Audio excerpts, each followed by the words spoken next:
আমি আসতে পারিনি না নিয়ে আসা হয়নি, কোনটা সে আমি বলতে পারছি না। আল্লাহ আলাম, আল্লাহই ভালো জানেন।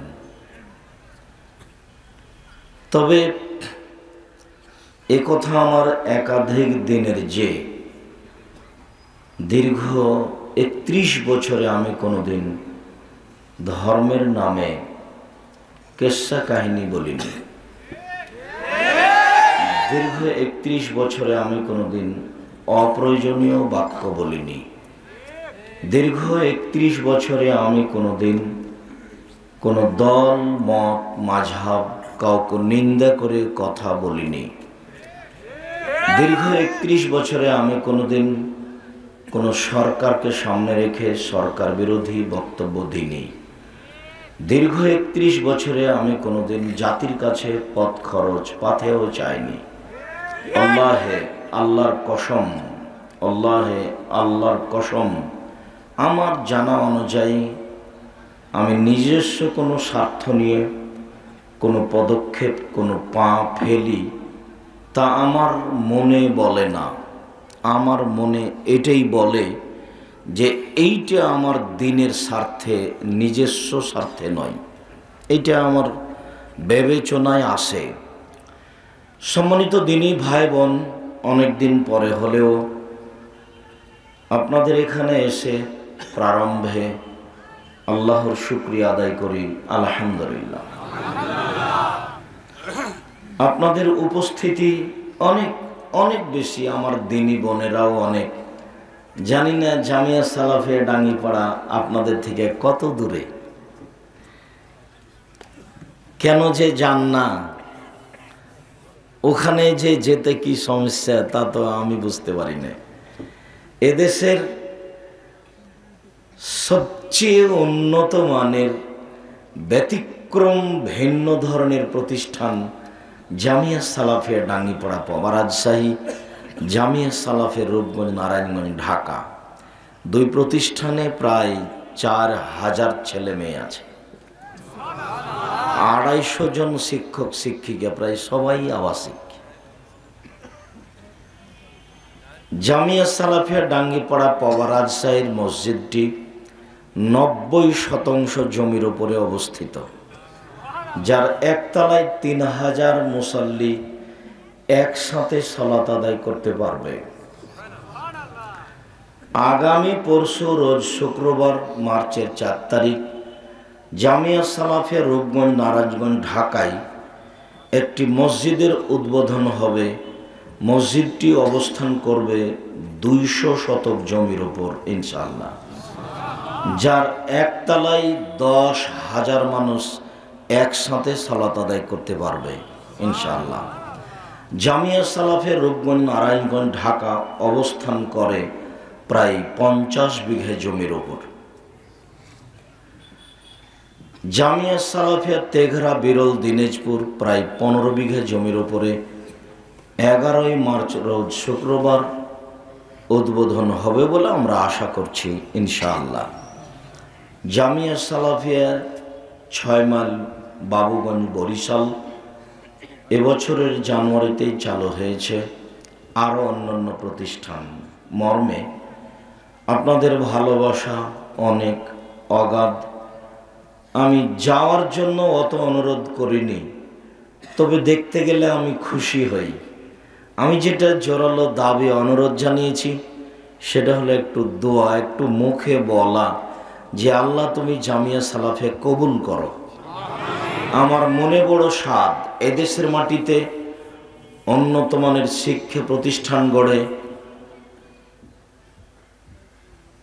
জাতির সামনে একটা বড় উপহার দিব ইনশাআল্লাহ, যেখানে ছেলে মেয়ে বাংলা ইংরেজি আরবি উন্নত মানের শিক্ষা অর্জন করে জাতির অন্যায়ের বিরুদ্ধে লড়বে মুখে কলমে মিডিয়ায়।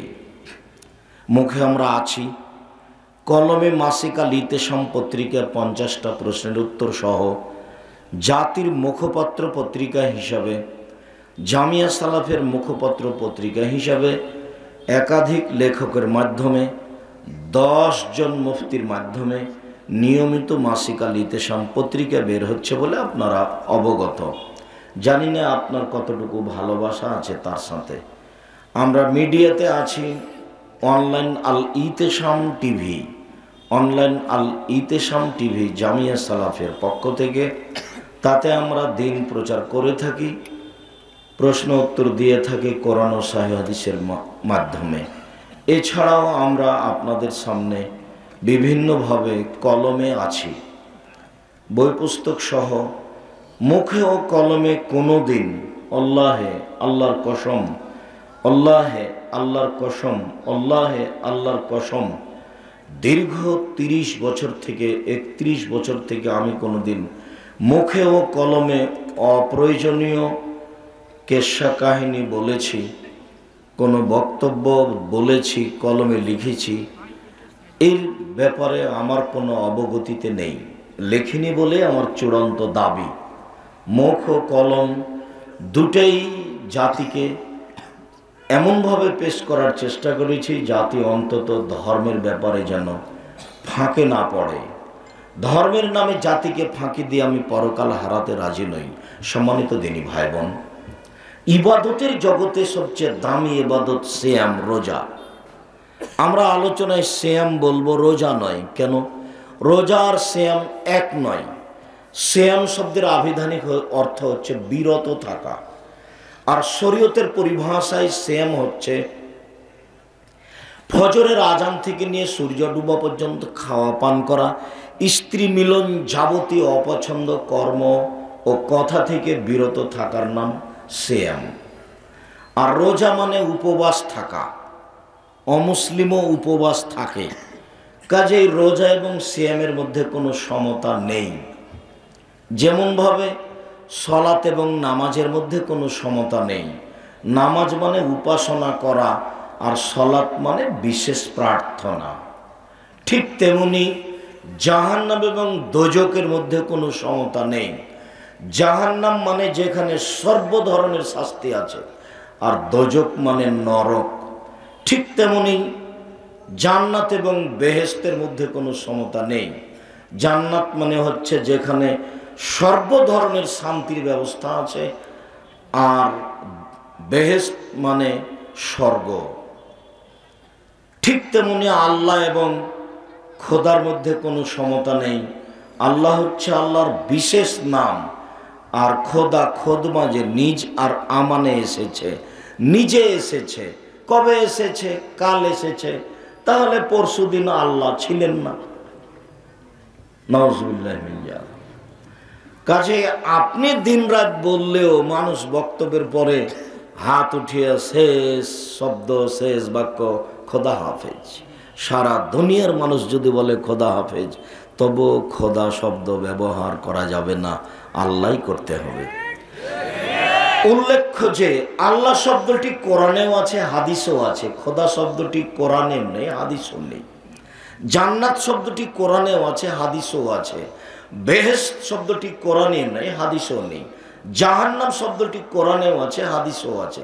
দোজক শব্দটি কোরআনেও নেই, হাদিসও নেই। সলাত শব্দটি কোরআনেও আছে, হাদিসও আছে। নামাজ শব্দটি কোরআনেও নেই, হাদিসও নেই।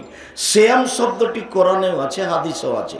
রোজা শব্দটি কোরআনেও নেই, হাদিসও নেই। এমনিতেই চলছে, যার নাম গায়ের জোরে।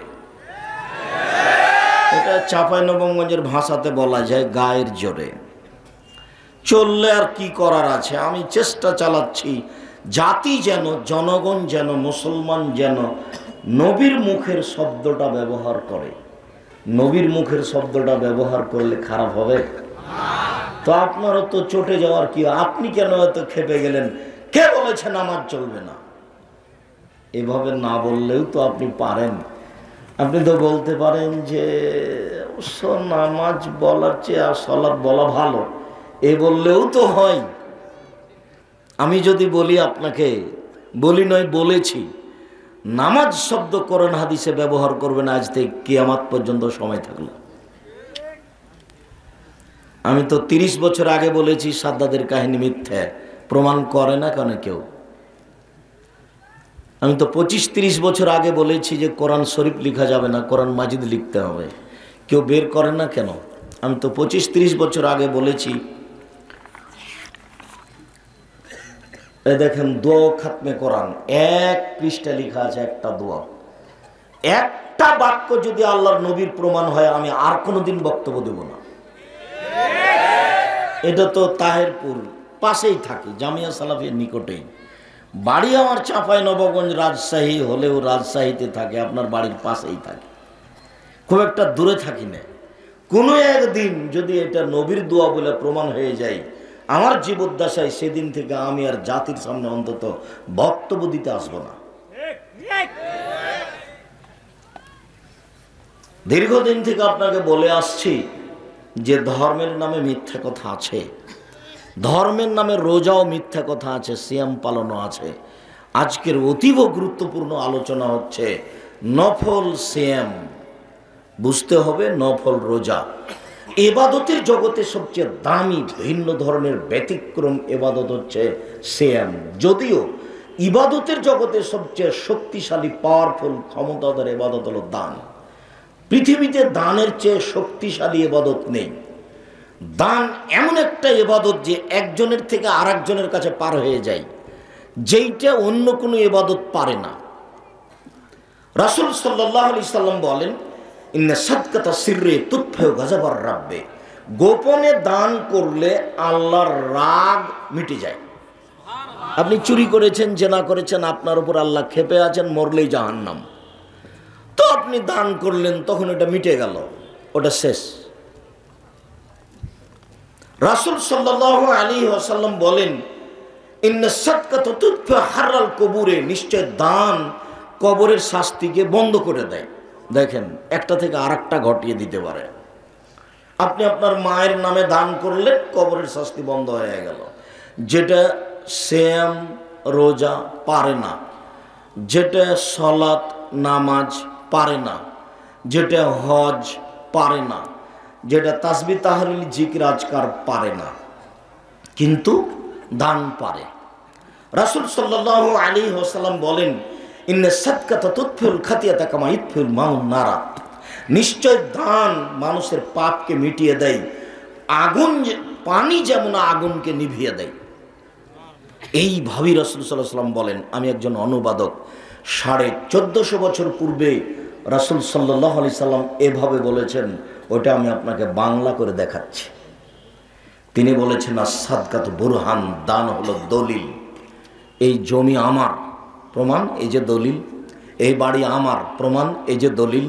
জান্নাত আমি পাবো, প্রমাণ এই যে দলিল। এইভাবে কোনো ইবাদত আসেনি দুনিয়াতে। ইবাদতের জগতে সবচেয়ে শক্তিশালী ক্ষমতাধর পাওয়ারফুল ইবাদত হলো দান। যদিও ইবাদতের জগতে ভিন্ন ধরনের সবচেয়ে দামি ইবাদত হলো সিয়াম, একেবারে ভিন্ন রোজা, যা একটু পরে বিবরণ দিচ্ছি। যদিও সব ইবাদত নির্ভর করে সালাতের উপরে, সালাত নেই যার, কোনো ইবাদত নেই তার। দান করেছি কোটি টাকা, কিন্তু সালাত নামাজ নেই, তখন আল্লাহ ওটা কেটে দিবেন। সিয়াম রোজা থেকেছি অনেক, নফল ফরজ থেকেছি, কিন্তু সালাত আদায় করিনি, তখন আল্লাহ এটা কেটে দিবেন। সালাত আবার একেবারেই ভিন্ন। সালাত এমন একটি ইবাদত যার উপরে নির্ভর করে অন্যান্য ইবাদত। সালাত এমন একটি ইবাদত যার উপরে নির্ভর করে অন্যান্য ইবাদত। রাসূল সাল্লাল্লাহু আলাইহি সাল্লাম বলেন, আউয়াল মা ইউহাসাবু বিহি ইয়াউমাল কিয়ামাহ আস-সালাহ, বিচারের মাঠে প্রথম যেটা মানুষকে জিজ্ঞাসা করা হবে সেটা সালাত। ফাইন সালাহাত সালাল্লাহু সাইরা আমালিহি, যদি মানুষের সালাত নামাজ বিচারের মাঠে টিকে যায় তাহলে সব ইবাদত টিকে যাবে। ওয়াইন ফাসাদাত ফাসাদাল্লাহু সাইরা আমালিহি, আর যদি সালাত বাতিল হয়ে যায় তাহলে সব ইবাদত বাতিল বলে গণ্য হবে। সালাত এমন একটি ইবাদত যার উপরে নির্ভর করে অন্যান্য ইবাদত। মানুষের জীবনে সবচেয়ে জরুরি কাজ হলো সালাত। এর চেয়ে পৃথিবীতে মানুষের জীবনে জরুরি কোনো কাজ নেই। যদিও সালাত নির্ভর করে হালাল রুজির উপরে, হালাল রুজি নেই যার, সালাত নেই তার। এবার সব কাটা গেল। এদেশে কোনো এনজিও নেই, এমন কোনো এনজিও ব্যবস্থাপনা নেই যেটা হালাল। এদেশে কোনো ব্যাংকিং ব্যবস্থা নেই যেটা হালাল। জোর করে মন খারাপ করে থাকিয়েন না, লাভ নাই। আমি আপনাকে ফাঁকি দিয়ে কথা বলি না, আল্লাহর কসম, আল্লাহর কসম আপনাকে আমি ফাঁকি দিয়ে কথা বলিনি। পৃথিবী অনেক বড়। আমি আপনাকে চকলেট বিক্রি করে খেতে বলেছি। চকলেট বিক্রি করে খাবো কেন? বাপের জমিদারি আছে, এদেশের সবচেয়ে বড় ব্যবসা করব। করেন না, আমি তো করতে নিষেধ করিনি, করতেই বলছি। আপনি অল্প পয়সায় নিয়ে জীবিকা নির্বাহ করবেন কেন? উসমান রাদিয়াল্লাহু তাআলার মতো পয়সা নিয়ে জীবিকা নির্বাহ করেন। আর ব্যবসা না করলে জাতির উপকার করতে পারবেন না। রাজশাহী চাঁপাইনবাবগঞ্জে বাড়ি মানে কি? রাজশাহী চাঁপাইনবাবগঞ্জে বাড়ি মানে চাকরি করে। তো কি করে? 20, 25, 30 হাজার টাকা বেতন পায়, 25 দিনে শেষ হয়, 5 দিন তখন ধার কর্জ করে চলে, টানা হেঁচড়া করতে করতে আবার বেতন পায়, আবার 25 দিনে শেষ। এইভাবেই চললো জীবন। তাহলে ফকির মিসকিনকে কি দিবে? যতবার ফকির আছে ততবার বলে মাফ করো, মাফ করো, মাফ করো।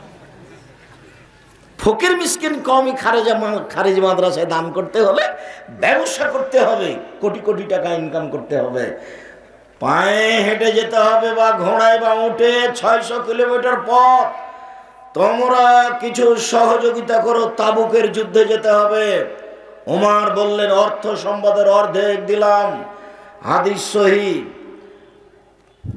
আবু বকর সিদ্দিক, যে তুমি আপনাকে আর আল্লাহকে বাড়িতে রেখে যা আছে সবই দিলাম, ভ্যান ভাড়াও হবে না। উসমান, জি, যত মানুষ যাবে তাবুকের যুদ্ধে সমস্ত মানুষের অর্ধেকের যাতায়াত খরচ, খাওয়া খরচ আমি দিলাম। সেদিন মানুষ ছিল 30,000, 15,000 মানুষকে তিনি 15,000 উট দিলেন আর 3 মাসের খাওয়া খরচ দিলেন। বর্তমান সরকারকে যদি বলা হয় যে 15,000 মানুষকে 3 মাস খেতে দিতে হবে, রাজি হওয়া ভারী আছে। তার নাম ওসমান, সবচেয়ে বড় ব্যবসায়ী, আর সম্পদ হলো উট। ব্যবসা করে খান। আল্লাহ রাসূল বলছেন যে তাজেরা সাদেকাল আমিন, বিশ্বস্ত সত্যবাদী ব্যবসায়ী বিচারের মাঠে নবীগণের সাথে থাকবেন। তিনি বলেন পৃথিবীর মানুষ শোনে রেখো, আর তিজারাত মাল কিদওয়াল হালাল। অনেক সময় ব্যবসা মিথ্যা কথাই হয়ে যায়, অনেক সময় ব্যবসাতে কসম চলে আসে। ফাসুবহু বিসাদকা, তোমরা দান খয়রাত করো তাহলে এটা মিটে যাবে। মিথ্যা কসম করেছো বেখিয়ালে অজান্তে বা জানতেই, তো দান খয়রাত করে এটা মিটে যাবে। রাসূল সাল্লাল্লাহু আলাইহি সাল্লাম ব্যবসার খুব প্রশংসা করেছেন। পক্ষান্তরে জমি চাষ করলে বলেছেন জমি চাষ করলে অন্তর শক্ত হয়ে যায়। হালাল রুজি উপার্জন করেন। মানুষের জীবনে 4টা জরুরি কাজ: 1, 5 ওয়াক্ত সালাত; 2, হালাল রুজি; 3, কোরআন তেলাওয়াত, অন্তত সূরা ইখলাস 3 বার পড়লে 1 বার কোরআন মাজিদ পড়ার সমান নেকি। আপনি ব্যাগ ভর্তি করেন না নেকিতে, সমস্যা কোথায়? আপনি সারাদিনে 1 বার পড়েননি, আজকে মুখখান দিয়ে যে কত বদনাম করলেন আর কত যে কাকে ধমক মারলেন আর দলীয় দাপট দেখিয়ে জমি জায়গা কোর্ট কাচারি দখল করে নিলেন। তো এই ঘিনঘিনা মুখখানে একবার একটু ভালো কথা বলতে চাইলেন না? আল্লাহ রাসূল বলছেন সঙ্গে সাথে যে মানুষকে পিছন দিক থেকে ধাক্কা মেরে জাহান্নামে নিক্ষেপ করে, কি তা বলতে পারো? সঙ্গী সাথী বলতে পারো? মানুষকে পিছন দিক থেকে ধাক্কা মারে জাহান্নামে নিক্ষেপ করে কি সঙ্গী সাথী বলতে পারো? মানুষকে পিছন দিক থেকে ধাক্কা মারে জাহান্নামে নিক্ষেপ করে কি এ কথা বলতে বলতে বলছেন জিভা মানুষকে পিছন দিক থেকে ধাক্কা মারে জাহান্নামে নিক্ষেপ করে। আপনাকে আমি বলেছি 2 জন যেখানে বসে আছে সেখানে বসবেন না। অনুরোধ, আপনি বসবেন না, অনুরোধ রক্ষা করুন। দোকানে বসে, দোকানে টিভি আছে, ল্যাংটা মেয়ে নাচে, এই ল্যাংটা মেয়েকে দেখে চক্ষু ঠান্ডা করে কলিজা ঠান্ডা করে জান্নাত কিনবেন এ আশা করিয়েন না, ভুল সিদ্ধান্ত। জান্নাতের মেয়ে অত সহজ নয়। জান্নাতের মেয়ে বাইরে থাকে না। আল্লাহ তাআলা চ্যালেঞ্জ দিয়ে বলেছেন লাম ইয়াতমিসুন্না ইনসুন কাবলাহুম ওয়ালা জান। ওরা এত দামি, ওরা এত দামি, জান্নাতের মেয়েরা এত দামি, পৃথিবীর কোনো জিন কোনো মানুষ তাদের স্পর্শ করেনি, তাদের দেখেওনি। ওরা ঢাকা আছে, মহিলারা যত বেশি ঢাকা থাকে তত দামি। ওটা আল্লাহর নবীও বলেছেন, ওটা আল্লাহ বলছেন। তো আপনি জান্নাতের মেয়ে কিনবেন এই ল্যাংটা রং মাখানো মেয়েকে দেখে দিন রাত? এই ছেলে, এই বোকা ছেলে, তোমার হাতে বড় মোবাইল কেন? তোমার মোবাইলে তো দিন রাত ল্যাংটা মেয়ে নাচে। 12টা 1টা পর্যন্ত তুমি 2টা পর্যন্ত তুমি এনে ব্যস্ত থাকো। শোনো, সেদিন চাঁপাইনবাবগঞ্জে বলছিলাম লক্ষ লক্ষ মানুষ, কত মানুষ, তো বলছিলাম যে ডুলি বিবি, ওরা বিবাহতে গেলে মেয়েরা যায়, ওদের নাম ডুলি বিবি। তাই আমি বললাম যে ডুলি বিবি শব্দটা আজকে পেশাব করে দাও, আর এমনভাবে এই শব্দটা ভুলে যাও যে মানুষ যেন হঠাৎ করে কেউ যদি বলে ডুলি বিবি, তাহলে আর 5 জন বলে ডুলি বিবি কি গো, ডুলি বিবি তাই কি, মানে এইভাবে যেন ভুলে যায়। তুমি এমনভাবে তোমার স্বভাব পরিবর্তন করো যে বড় মোবাইল তুমি ভুলেই যাও। বড় মোবাইলে তুমি আজকে পেশাব করে দিয়ে উঠো। তোমাকে ধ্বংস করেছে, তোমার বাপকে ধ্বংস করেছে, তোমার মাকে ধ্বংস করেছে, তোমার বংশ ধ্বংস করেছে, তোমার জাতিকে ধ্বংস করেছে। দিন রাত উলঙ্গ মেয়েকে দেখে, জেনা দেখে তুমি জান্নাত কিনের হিসাব করো না, ভুল হিসাব। সম্মানিত দিনী ভাই বোন, ইবাদতের জগতে সবচেয়ে ভিন্ন ধরনের ইবাদত হলো সিয়াম। একটু সিয়াম রোজা দিয়ে মানুষ পরহেজগার হতে পারে। আল্লাহ তাআলা বলেন, ইয়া আইয়ুহাল্লাযীনা আমানু কুতিবা আলাইকুমুস সিয়াম কামা কুতিবা আলাল্লাযীনা মিন ক্বাবলিকুম লাআল্লাকুম তাত্তাকুন। হে পৃথিবীর মুসলিম পুরুষ নারী, তোমাদের উপর পূর্বের লোকের প্রতিও ফরজ করা হয়েছিল যাতে করে তোমরা পরহেজগার হতে পারো। পরহেজগার মানুষ জান্নাতে যাবে। সিয়াম রোজা হচ্ছে একটা পরহেজগার হওয়ার বড় মাধ্যম। আমরা আজকের আলোচনায় প্রারম্ভে দেখাবো যে সিয়াম ভিন্ন ধরনের ইবাদত, তার মতো কোনো ইবাদত নেই, সূচনাই। আবু হুরায়রা রাদিয়াল্লাহু তাআলা আনহু বলেন, রাসূল সাল্লাল্লাহু আলাইহি ওয়াসাল্লাম বলেছেন, কুল্লু আমাল ইবনে আদম ইজাফুল হাসান আসারে আমসালে হলো সাবে মেয়াতে সেফ। আদম সন্তানের সব নেকি করলেই 10 লেখা হয়। একটা কাজ করেছে, সুবহানাল্লাহ, এই 10 নেকি লিখে দাও। একটা টাকা দান করেছে, 10 নেকি লিখে দাও। এই রাস্তাতে একটা ইট পড়েছিল, সরিয়ে দিয়েছে, 10 নেকি লিখে দাও। 1 মিনিট মধ্যেখানে একটা কথা মাথায় জাগলো, রাস্তায় একটা কুকুর মরে পড়ে আছে, এটাকে চেয়ারম্যান সরাতে হবে এটা কথা নয়, এটাকে মেম্বার সরাবেন এটা কথা নয়, দেশের গ্রামের মোড়ল মাতাব্বর সরাবেন এটা কথা নয়। আল্লাহর নবী বলেছেন, কেউ যদি কষ্টদায়ক জিনিস রাস্তা থেকে সরিয়ে দেয়, বিনিময় জান্নাত। আল্লাহ রাসূল বলছেন, এই যে লোকটা জান্নাতে চলে গেছে কেন? রাস্তায় একটা গাছ পড়েছিল, কেটে সরিয়ে দিয়েছে এই জন্য। যার কারণে বুখারী মুসলিমের এক হাদিসে এসেছে, যেখানে রাস্তা নিয়ে গন্ডগোল হবে সেখানকার বিধান হলো যা আছে তার ডবল। এতে বাড়ি ভাঙতে হলো, ঘর ভাঙতে হলো। যার জন্য বাড়ি ঘর ভেঙে রাস্তা তৈরি করতে হবে এটাও ঠিক।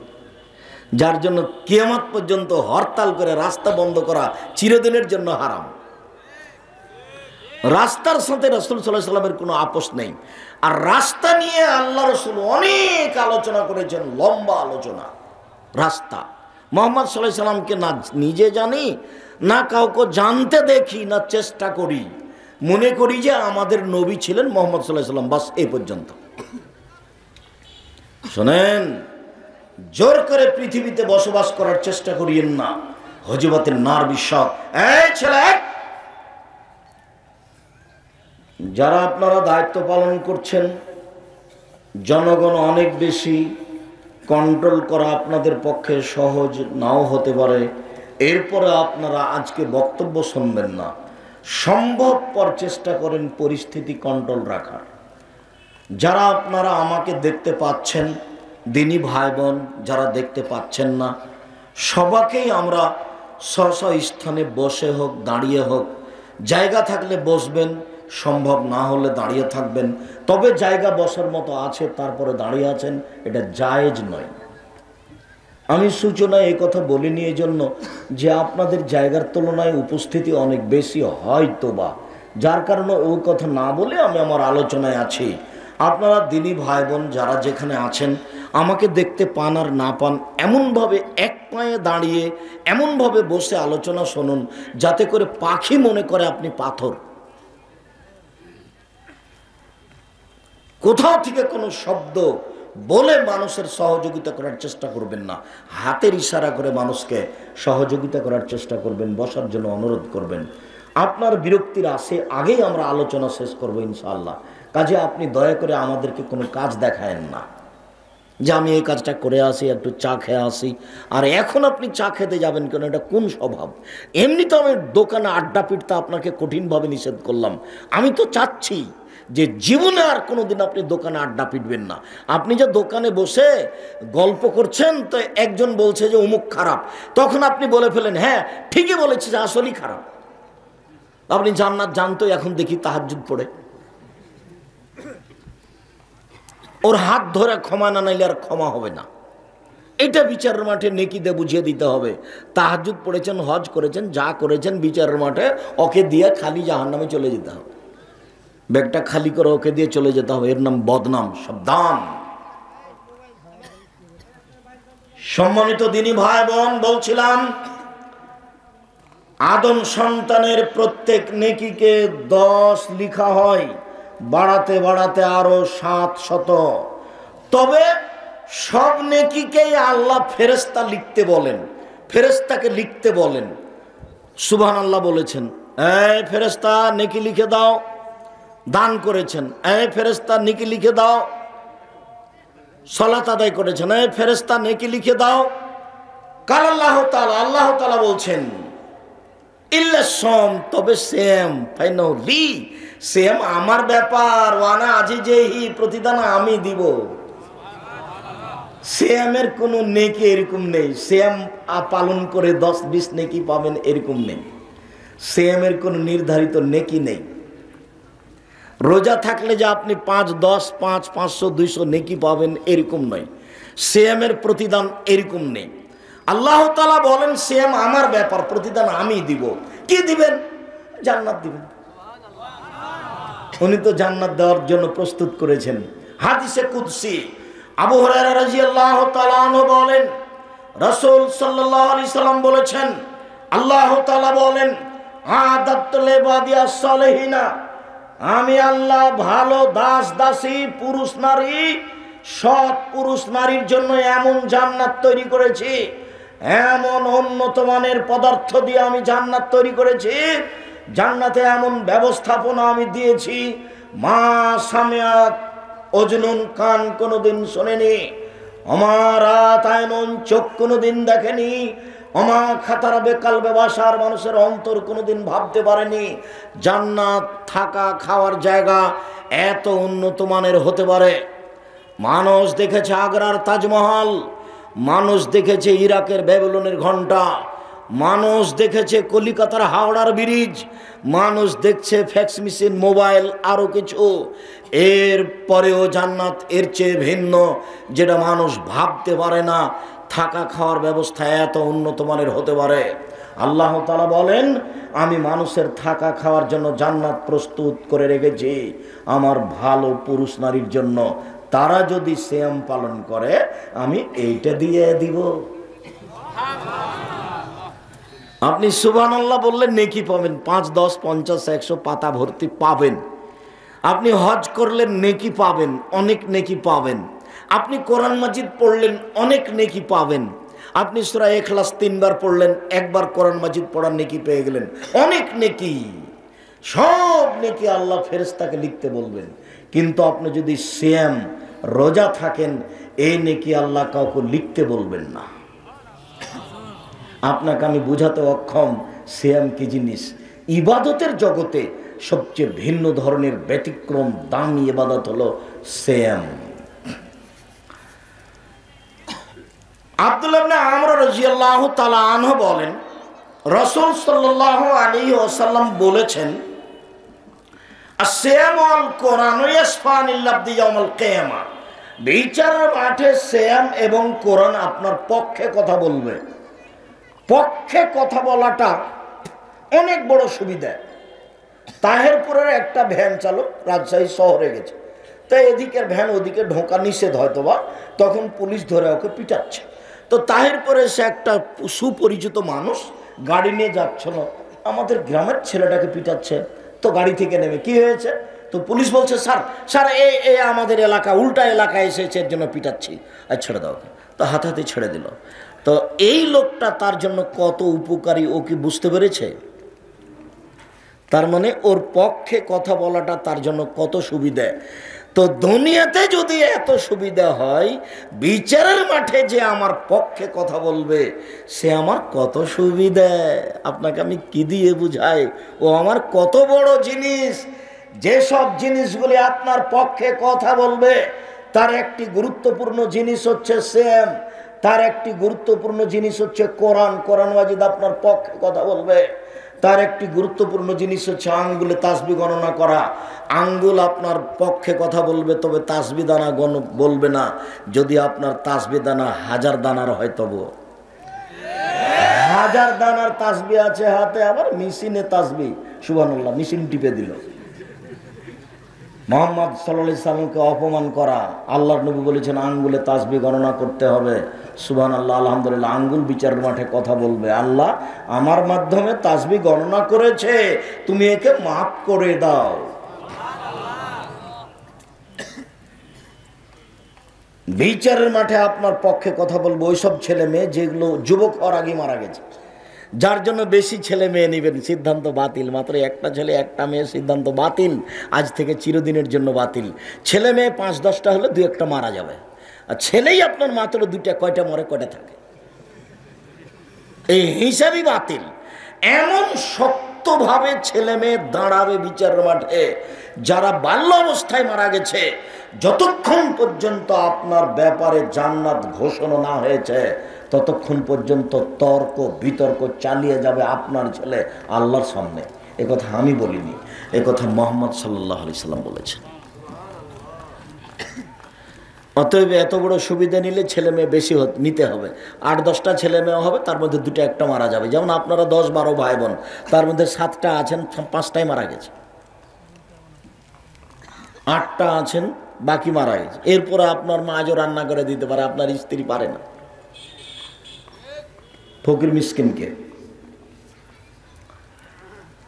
রাসূল সাল্লাল্লাহু আলাইহি ওয়াসাল্লাম বলেন, সেম বিচারের মাঠে বলবে, রব্বি মানাতুত্তামা শাওয়াত বিন নাহারে ফাসাফাইনি ফিহে, প্রতিপালক আমি একে দিনে খেতে দিনি, একে আমি প্রবৃত্তি অনুযায়ী চলতে দিনি, একে আমি দিনে খেতে দিনি, একে আমি প্রবৃত্তি অনুযায়ী দিনে চলতে দিনি, আমার সুপারিশ তুমি শোনো, একে জান্নাতে দাও।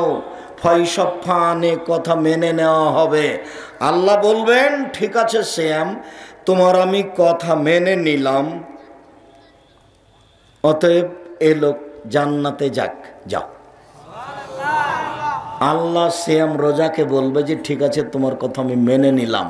সম্মানিত দিনী ভাই বোন, এইখানে একটা কথা, শ্যাম রোজা বিচারের মাঠে বলবে যে আমি লোকটাকে খেতে দিনি, খাওয়ার থেকে বিরত রেখেছি, ভালো সবাই পারে, কিন্তু আর একটা শব্দ আছে প্রবৃত্তি, আমি তাকে প্রবৃত্তি অনুযায়ী চলতে দিনি। এইটা কি? বাচ্চা বসো। ওই ছেলেটা উঠলো কিভাবে? আমি তাকে প্রবৃত্তি অনুযায়ী চলতে দিনি। প্রবৃত্তি কি? সুন্দর করে দাড়ি চাঁচে যে, প্রবৃত্তি অনুযায়ী চলে সে। টাকনোর নিচে প্যান্ট পরে যে, প্রবৃত্তিকে মানে সে। মন মতো চলে সে, দোকানে বসে আড্ডা পিটে যে, প্রবৃত্তিকে মানে সে। সুদ ঘুষ খায় যে, দেয় যে, প্রবৃত্তিকে মানে সে। দাঙ্গাবাজি করে, জুলুমবাজি করে, ক্ষমতা দেখিয়ে, দাপট দেখিয়ে জমি দখল করে, গরিব মানুষকে তুলে দেয় তার ঘর বাড়ি থেকে, এরকম করে যে প্রবৃত্তি অনুযায়ী চলে সে। মিথ্যা কথা বলে যে প্রবৃত্তি অনুযায়ী চলে সে।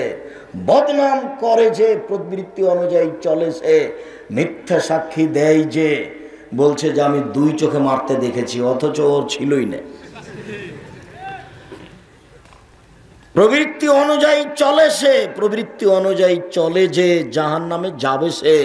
তার পক্ষে শ্যাম কথা বলবে না। নগ্ন পোশাকে যেসব মহিলারা চলে, তারা প্রবৃত্তি অনুযায়ী চলে, তাদের পক্ষে সিয়াম কথা বলবে না।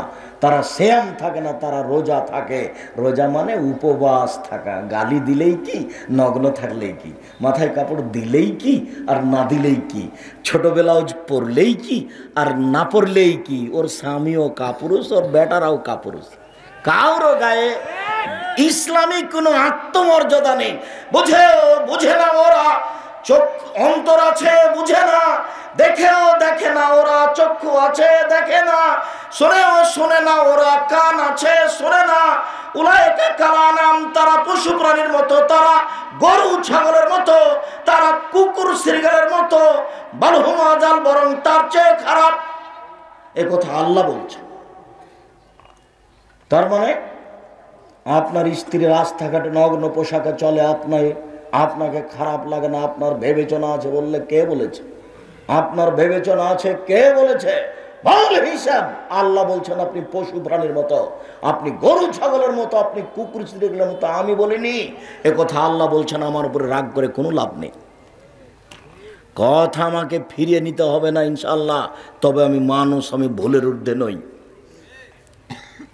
সম্মানিত দ্বীনি ভাই বোন, আবু হুরায়রা রাদিয়াল্লাহু তাআলা আনহু বলেন, রাসূল সাল্লাল্লাহু আলাইহি সাল্লাম বলেছেন, হুজবাতুন নার বিশাওয়াত, হুজবাতুল জান্নাত বিল মাকারিহ। মনের ইচ্ছা দ্বারা জাহান্নাম ঘেরা আছে, নিয়ম নীতি কষ্ট ক্লেশ ত্যাগ তিতিক্ষা দ্বারা জান্নাত ঘেরা আছে। জান্নাত পাওয়া বড় টাফ ব্যাপার, অনেক কষ্ট ক্লেশ করতে হবে জান্নাত পেতে হলে। জাহান্নাম সহজে পাওয়া যায়। আল্লাহ রাসূল বলছেন, প্রবৃত্তি দ্বারা, মনের ইচ্ছা দ্বারা জাহান্নাম ঘেরা আছে। মন মতো চলে যে জাহান্নামে যাবে সে, মন মতো চলে যে জাহান্নামে যাবে সে, ইচ্ছা মতো চলে যে জাহান্নামে যাবে সে। কোনোদিন বুঝতে পারলাম না যে আমরা কারাগারে আছি, অথচ আল্লাহ রাসূল বলছেন, আর দুনিয়া সিজনুল লিল মুমিন ওয়া জান্নাতুল লিল কাফির। মুমিন হচ্ছেন, পৃথিবী হচ্ছে মুমিনের জন্য কারাগার। কই বুঝতে পারলাম না। রাজশাহী কারাগারে আমার আব্বা আছেন, তো দেখতে যেতে পারি না ইচ্ছে মতো। দিন নির্ধারণ করে যাই, দরখাস্ত লিখতে হয়, লোহার প্রাচীর করা আছে, ওই দিকে আব্বা দাঁড়িয়ে থাকে, এই দিকে আমি দাঁড়িয়ে থাকি, তাই দূর থেকে কথা হয়। তার নাম কারাগার। স্ত্রীর সাথে একটু কথা বলতে পারে না, হাতের সাথে হাত মিলাতে পারে না, তার নাম কারাগার। ভাইয়ের সাথে একটু সাদ করে কথা বলতে পারে না, তার নাম কারাগার। আমরা দুনিয়ার কারাগার তো ঠিকই বুঝলাম, কিন্তু আল্লাহর নবী বলছেন মুমিনের জন্য পৃথিবী কারাগার। তা তো বুঝতে পারলাম না কিভাবে কারাগার। আব্দুল আজিজ সাহেব, এটা একটু বুঝিয়ে বলেন তো, দু একটা বাক্য। আমরা তো বুঝতে পারি না কিভাবে কারাগার। কেন কিভাবে কারাগার বুঝতে পারছেন না? আপনার নিজের টাকা দিয়ে জুতা কিনা আছে, নিজের টাকা দিয়ে জুতা আপনার, আপনি ইচ্ছা মতো পরতে পারবেন না, তার আপনার কারাগার। কিভাবে পরতে হবে বলেন তো? ডান পায়েরটা আগে দিতে হবে, খুলতে পারবেন না। জুতা আপনার, পাও আপনার, কিন্তু আপনি ইচ্ছা মতো খুলতে পারবেন না। কোন পায়েরটা আগে খুলতে হবে? এই দেখেন কারাগার। বাড়ি আপনার, ঘর আপনার, বিছনা আপনার, দামি চাদর বিছানো আছে, বউ পাশে বসে আছে, আপনি ইচ্ছা মতো শুইতে পারবেন না, তার নাম কারাগার। শুইতে হলে কি বলতে হবে? আলহামদুলিল্লাহিল্লাযী আহয়ানা আল্লাহুম্মা বিইসমিকা আমুতু ওয়া আহয়া। বিছনা আপনার, ঘর আপনার, আপনি ইচ্ছা মতো ঘুম থেকে উঠতে পারবেন না। কি করতে হবে? আলহামদুলিল্লাহিল্লাযী আহয়ানা বা'দা মা আমাতানা ওয়া ইলাইহিন নুশুর। স্ত্রী আপনার, মোহর দিয়েছেন আপনি, আপনার শ্বশুর উপস্থিত ছিল। আব্দুর রাজ্জাক সাহেব বলেছেন, বাপ না থাকলে বিবাহ বাতিল, কোর্টের বিবাহ বাতিল, কোর্টের বিবাহ বাতিল, কোর্টের বিবাহ বাতিল। আল্লাহর নবী বলেন, যে কোনো মহিলার নিজে নিজে বিবাহ বসবে, সেই বিবাহ বাতিল, সেই বিবাহ বাতিল, সেই বিবাহ বাতিল। বাপ ছিল বিবাহতে, জনগণ ছিল বিবাহতে।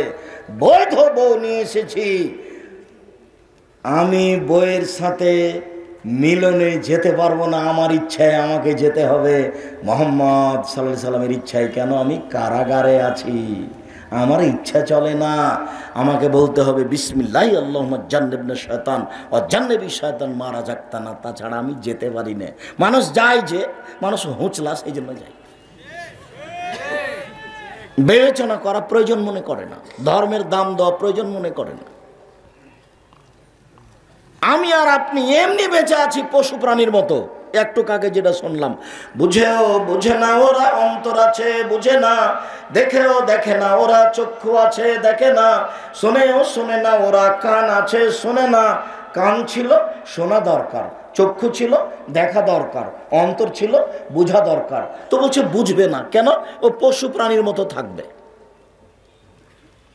হজবাতিন নার বিশাওয়াত, মনের ইচ্ছা দ্বারা জাহান্নাম ঘেরা আছে।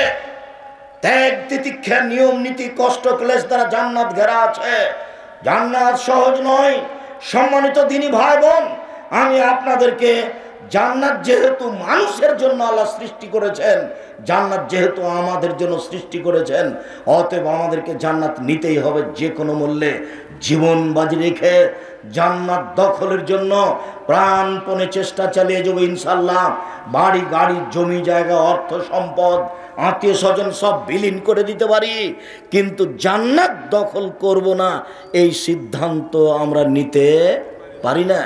জান্নাত দখল করবই যে কোনো মূল্যে, যেহেতু আমাদের জন্যই তৈরি করা হয়েছে, যেতেই হবে। অতএব সম্মানিত দিনী বোন, এখানে আপনার সাথে একটা কথা থেকে যাচ্ছে জরুরি। আপনার কথাটা বলে নিয়ে আমরা আলোচনায় চলে যাচ্ছি। আপনি এদিকে একটু শোনেন। কথা বলছো কেন? মুখ বন্ধ করো। দিনী বোন যারা বসে আছেন, আপনাদের জায়গার তুলনায় আপনাদের উপস্থিতি অনেক বেশি।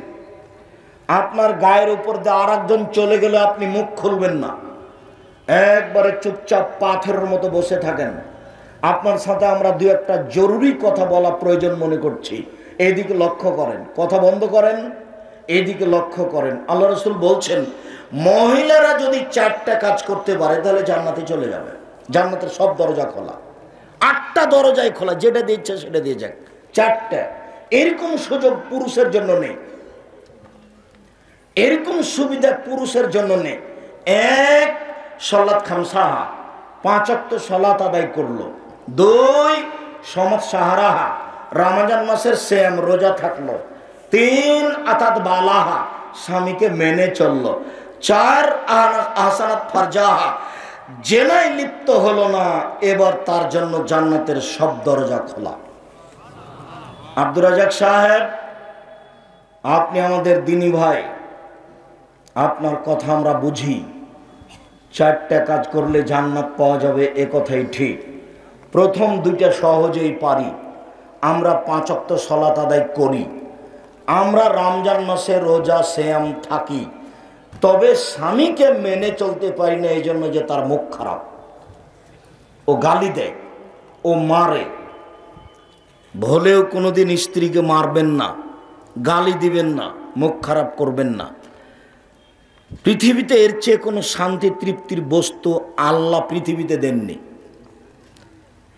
কোটি টাকার মালিক হলেও আপনি শান্তি পাবেন না স্ত্রী ছাড়া। উন্নত মানের ঘর হলেও, দামি চাদর দিয়ে বিছানা সাজালেও তৃপ্তি শান্তি পাবেন না স্ত্রী ছাড়া। এ কথা আল্লাহ বলেন, এ কথা নবী বলেন। সব তৃপ্তি শান্তি ভালোবাসা আপনার স্ত্রীর মধ্যে আল্লাহ রেখে দিয়েছেন। অতএব এইটা গালি দিয়ে মেরে এই পরিবেশ নষ্ট করিয়েন না। আল্লাহ রাসূল বলছেন, আরবাতুল্লিস সাদা, 4টা জিনিস আছে যার সুখময় জীবন তার। 4টা জিনিস আছে যার সুখময় জীবন তার। আল্লাহ রাসূল বলছেন 4টা জিনিস আছে যার সুখময় জীবন তার। 1, আল মারাতুস সলেহা, ভালো স্ত্রী। 2, আল জারুস সলে, ভালো প্রতিবেশী। 3, আল মার্কাবুল হানি, একটা ভালো গাড়ি, সাইকেলের যেন চেন না পড়ে তাহলে ভালো গাড়ি। 4, আল বাইতুল ওয়াসে, প্রশস্ত ঘর, অন্তত মেহমান যেখানে বসে সেইটা যেন প্রশস্ত হয়, 5 জন 10 জন মেহমান যেন বসতে পারে। 4টা জিনিস আছে যার সুখময় জীবন তার। 1, ভালো স্ত্রী। 2, ভালো প্রতিবেশী। 3, ভালো গাড়ি। 4, প্রশস্ত ঘর। ভালো স্ত্রী, 3টা গুণে একজন স্ত্রী ভালো হতে পারে, 3টা গুণে একজন নারী ভালো হতে পারে। 1, স্বামীর সাথে কথা বললে হাসি মুখে বলে। 2, স্বামী আদেশ করলে পালন করে। 3, স্বামী বাড়িতে না থাকলে নিজেকে কন্ট্রোলে রাখে, হেফাজতে রাখে। স্বামী নাই এই সুযোগে মোবাইলে কারো সাথে কথা বলে না। পরহেজগারি তো ওখানে কেটে গেছে, তাহাজ্জুদ ঠিকই পড়ে, বোরকা ঠিকই পড়ে, কিন্তু স্বামী যখন থাকে না তখন মোবাইলে আরেকজনের সাথে কথা বলে। হাজারো লক্ষ কোটি নারীকে মোবাইল ঘায়েল করেছে।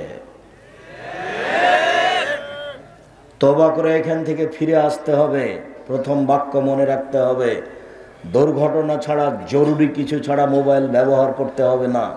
ওকে ঘৃণা করতে হবে, ও আপনার ভালোর জন্য আসেনি। কিছু ভালো আছে এ কথাই ঠিক, প্রায়াংশ ক্ষতি আছে এ কথাই ঠিক। সম্মানিত দ্বীনি ভাই বোন, বলছিলাম তিনটার ভিত্তিতে একজন নারী ভালো হতে পারে। এক, স্বামীর সাথে কথা বললে হাসি মুখে বলে।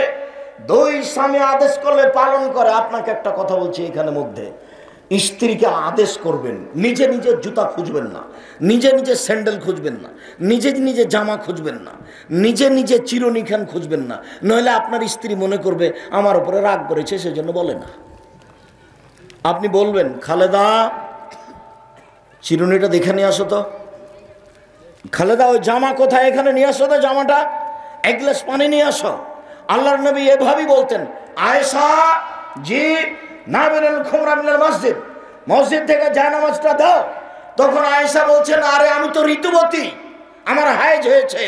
তখন আল্লাহ রাসূল বলছেন, হাইজ কি তোমার হাতে লেগে আছে? যাও যাও মসজিদে যাও, জায়নামাজটা নিয়ে আসো। আয়েশা জি হালুবিল মুদি ওয়াসাজিহা, ছুরিখান নিয়ে আসো তো, ভেড়া জবে করবো, ধারালো করে নিয়ে আসো। ছুরি ধারালো আমাদের দেশে পুরুষ মানুষে করে। আল্লাহ নবী আয়েশা রাদিয়াল্লাহু তাআলা আনহাকে বলেন যে ছুরি ধারালো করে নিয়ে আসো। আমি যেটা বলতে চাচ্ছি সেটা হলো, আল্লাহর নবী তার স্ত্রীকে কি করতেন? আদেশ করতেন। স্ত্রীকে আদেশ করবেন, নাম ধরে বলবেন। যদি নাম ধরে না বলতে পারেন তাহলে বড় ছেলে বড় মেয়ের নামে বলবেন। আহমদের মা শোনো, ও আহমদ এদিকে শোনো, আহমদের মা শোনো, আব্দুল্লাহর আম্মা শোনো, এভাবে বলবেন। নইলে সরাসরি নাম ধরে বলবেন। বেশি স্বাদ আছে, ওতে বেশি শান্তি তৃপ্তি আছে।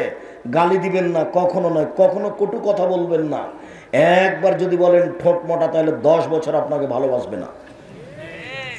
একবার যদি বলেন তোমার গায়ের রং কালো, তাহলে 10 বছর ভালোবাসবে না। ভুলেও কোনোদিন শ্বশুরকে গালি দিবেন না। একবার যদি শ্বশুর শাশুড়িকে গালি দেন, তাহলে মরা পর্যন্ত আপনাকে আর কোনোদিন ভালোবাসবে না। আপনি মারা গেছেন, ওই ঘরে কেউ নাই, কেউ যদি না থাকে তাহলে আপনার গায়ে লাথি মেরে চলে যাবে, আপনাকে ভালোবাসবে না। তার দাগ কেটে গেছে অন্তর। আপনি তার বাপকে একদিন গালি দিয়েছিলেন, তার মাকে একদিন গালি দিয়েছিলেন, সব জায়গার রাগ গিয়ে গেছে শ্বশুর বাড়িতে নিয়ে। শ্বশুর বাড়িতে যাবে না, আমাকে টাকা দেয়নি সেই জন্য। কাপুরুষ, আমি তোমাকে বলিনি যে ভিক্ষা করে খেতে হবে, যৌতুক নিতে হবে না? আব্দুর রাজাক সাহেব, এটা রাজশাহী তাহেরপুর, আমরা যৌতুক নিই না। আচ্ছা ঠিক আছে, এই কথাই ঠিক, যৌতুক নেই রংপুর, লালমনিরহাট, নীলফামারী, কুড়িগ্রাম, পঞ্চগড়, ঠাকুরগাঁয়ের লোকেরা। আমরা যৌতুক নিই না, এই দোষ আমরা ঘাড়ে করতে রাজি নই, নিবও না। যদি ভুল করে কেউ করে থাকি তাহলে সন্দেহ হতে হতে ফেরত দিতে হবে। আর আমি তো বলেছি যে ভিক্ষা করে খেতে রাজি আছি, কিন্তু যৌতুক নিব না। ওই টাকা দিয়ে চাউল কিনে ভাত খেয়ে ইবাদত কবুল হবে না। যৌতুক নেয় যে তার মন ছোট হয়, মুখ ছোট হয়, অন্তর ছোট হয়, তার সব কিছু দুর্বল হয়ে যে, দেখো তোমরা বাপ বেটা কিন্তু নিচু হয়ে আছে মুখ তোমাদের, তাই না? তোমরা বাপ বেটা টাকা নিয়েছ, বেটা টাকা নিয়েছো কেন? ভিক্ষা করে খাওয়া। ভিক্ষা করে খাওয়া কেন? জমি জায়গা আছে, চাষাবাদ করে খাও, ব্যবসা করে খাও, দিনে মানুষের বাড়িতে কাজ করে খাও, যৌতুক নিতে হবে না। সম্মানিত দিনী বোন, আপনারা শুনেন, 4টা কাজ করলে জান্নাতের সব দরজা খোলা। 1, 5 ওয়াক্ত সালাত, 2 রমজান মাসে সিয়াম, 3 স্বামীকে মেনে চলা। তিতা লাগলেও মিঠা লাগলেও আপনার স্বামী আপনাকে গালি দেয়, এ কথাই ঠিক।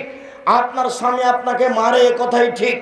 এরপরে আমি আপনার দিনী ভাই, আপনাকে আমি অনুরোধ জানাচ্ছি, আপনি স্বামীর সাথে কথা বলেন, কষ্ট হলেও তাকে মেনে চলেন, এটাই ভালো হবে। আপনি কথা বন্ধ করে আছেন 1 সপ্তাহ থেকে, 15 দিন থেকে, 1 মাস থেকে, 1 গ্লাস পানি চাইলে পানি নিয়ে সামনে থ্যাকস করে রেখে চলে যান, এটা হবে না। খাওয়ার আপনি মেয়ের হাত দিয়ে পাঠান, ছেলের হাত দিয়ে পাঠান, বোমার হাত দিয়ে পাঠান, আপনি নিজে যান না, আপনার ইবাদত কবুল হবে না, এই কথা আল্লাহর নবী বলেছেন।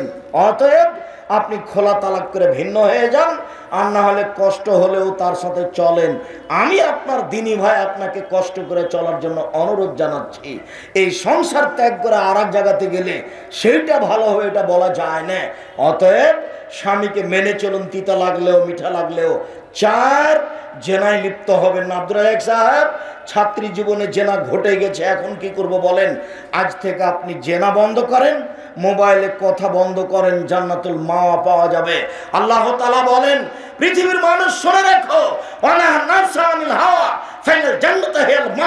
পৃথিবীর পুরুষ নারী যারা অশ্লীল কাজকে বন্ধ করলো, পৃথিবীর পুরুষ নারী যারা অশ্লীল কাজকে বন্ধ করলো, আমি আল্লাহ তাদেরকে জান্নাতুল মাওয়া দিয়ে দিলাম। চিরদিনের জন্য তারা জান্নাতুল মাওয়া ভোগ করবে, আমি তাদের দিয়ে দিলাম। অতএব দিনী বোন, আপনি এই পথে আসেন, ভালো হবে, আপনার জন্য জান্নাতের সব দরজা খোলা। শুনুন, আপনার সাথে আর একটা কথা বলে আমরা চলে যাই।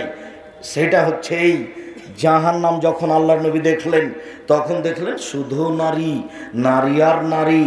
জাহান্নাম যখন আল্লাহ রাসূল দেখলেন, তখন দেখলেন শুধু নারী, নারী আর নারী। আল্লাহ রাসূল বলছেন 3 শ্রেণীর মানুষ জাহান্নামে যাবেই।